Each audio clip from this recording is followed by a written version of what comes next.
Captain's log, stardate 5470. The Enterprise is on routine patrol on the outer fringes of Federation territory, facing the intergalactic Gulf. We are preparing to terminate the patrol. Nothing unusual has been encountered. Log concluded. Captain, What is it, Mr. Sulu? I'm picking up all kinds of powerful radiation at extreme detector range. What kind of radiations, Lieutenant? I don't know, sir. Some of it's identifiable, and the rest resembles nothing I've ever seen before in my readouts. Check them yourself. Lieutenant Sulu is quite correct, Captain. The concentration of violent energies is extraordinarily intense. It resembles no natural phenomenon. Heading, Mr. Sulu? 308, 6 degrees, 000. Range? Range, Mr. Sulu. Closing, Captain, but the disturbances are so violent, I can't say for certain. 2 centers, possibly more, are involved. Very well. Change course to intercept. Lieutenant Uhura, sound yellow alert. Aye, Captain. Bridge to engineering. Engineering, Scott here, Captain. Scotty, we're heading for a violent energy disturbance of as yet unidentified origins. We may have to do some jumping about. Stand by. Ready back here, sir. Good. Bridge out. Range is still considerable, sir. Full power on the long-range sensors, Mr. Sulu. Wide screen if possible. Working on it, sir. We're getting something. What the? Most remarkable. What is it? I've never seen a ship like that before. Or of that size. What have you got, Mr. Spock? There are 2 ships, Captain. They are apparently engaged in combat with one another, employing numerous weapons I cannot begin to describe. The forces involved, each ship is putting out more destructive energy than 100 ships the class of the Enterprise. Yet both ships, while badly scarred, appeared to be intact. Each is at least 60 times our mass. Captain? Yes, Uhura. Sir, both ships are broadcasting on several frequencies. I can't decipher what they're saying. The universal translator doesn't recognize either language. The words are apparently directed at each other. Put it on the speakers, Lieutenant. Yes, sir.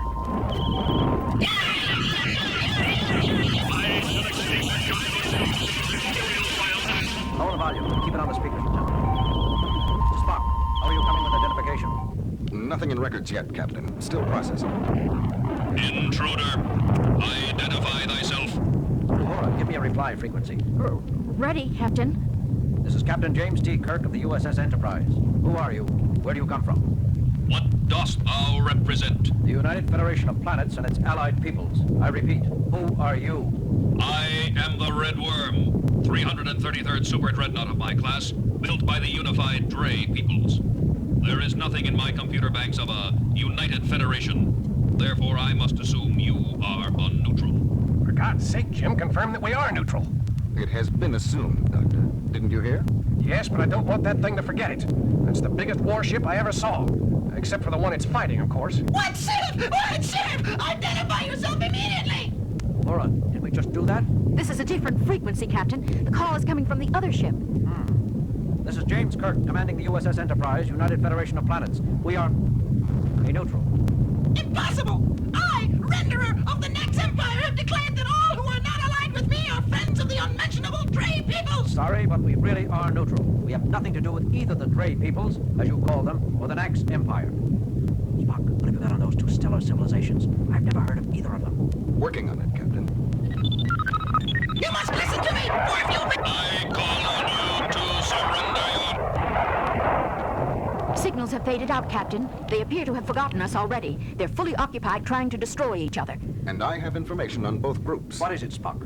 Where are they? They are no longer anywhere, Captain. According to mythological records, both races have been extinct in our galaxy for over 150,000 years. And know thou that I shall fight for another 150,000 or 150 million until the last remaining vestige of the blasphemous Nax are eliminated from existence. Where are your officers? Who am I speaking to? Which member of the crew?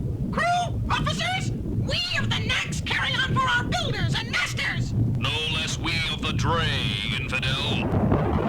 Speak of that, Mr. Spock. I think there can be no doubt, Captain, as there is nothing in the records to indicate that either race was immortal. We must surmise that the crews of both ships have been dead for at least 150 millennia, and the war has been carried on all this time by the computer minds of these 2 ships. Incredible.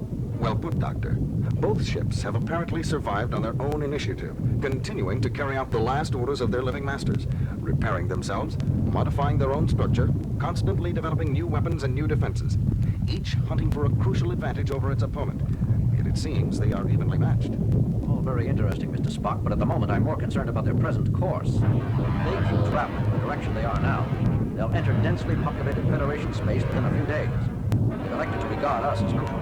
For now, they may not treat other Federation shipping, or Federation worlds, so politely. Uhura, give me dual broadcast frequency for both vessels.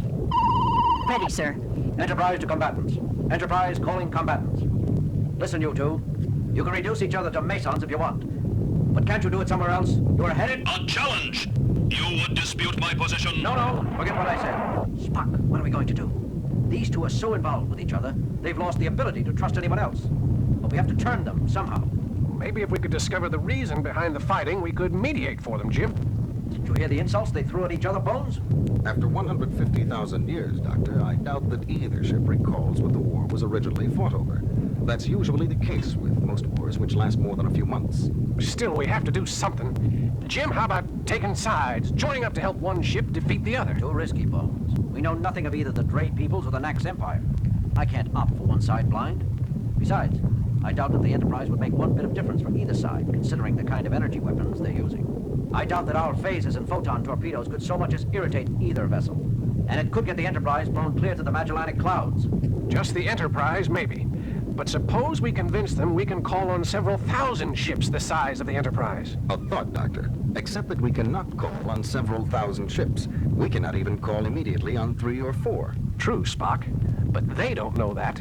It's worth a try, Bones. Uhura, sound red alert. To the red worm of the Dre peoples.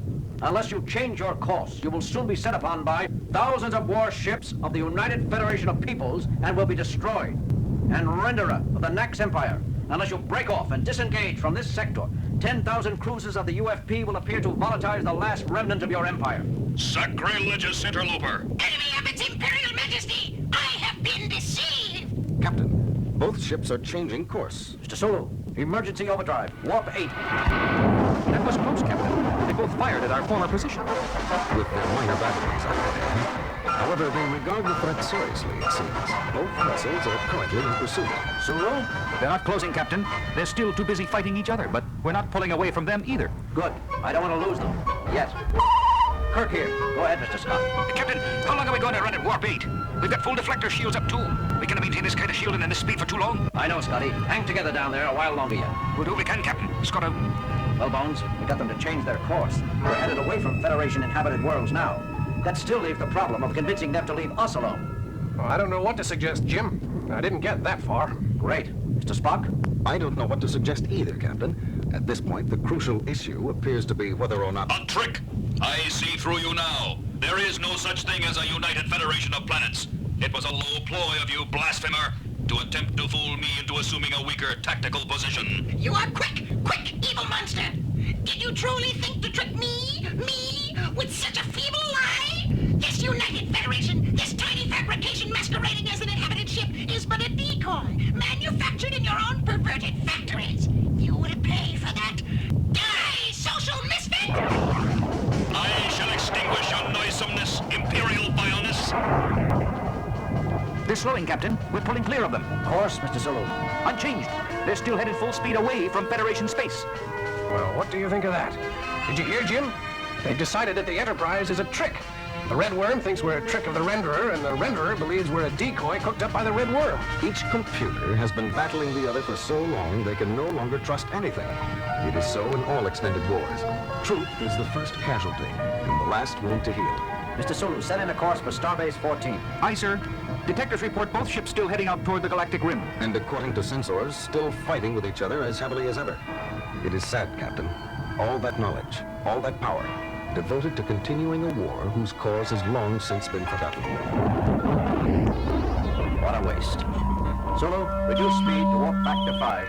There's one thing that bothers me, though, Captain. What's that, Lieutenant? What happens if one ship, either the Red Worm or the Renderer, finally does win? Won't it start hunting for someone else to fight? We threatened them both in the name of the Federation. Won't the winner come looking for us? I wouldn't worry, Lieutenant Uhura. Both vessels have been in a state of constant warfare for 150,000 of our years, without either side gaining a lethal advantage. I think it's safe to say that they will continue to remain evenly matched for another 150,000 years. Let's hope so, Mr. Spock. Let's hope so.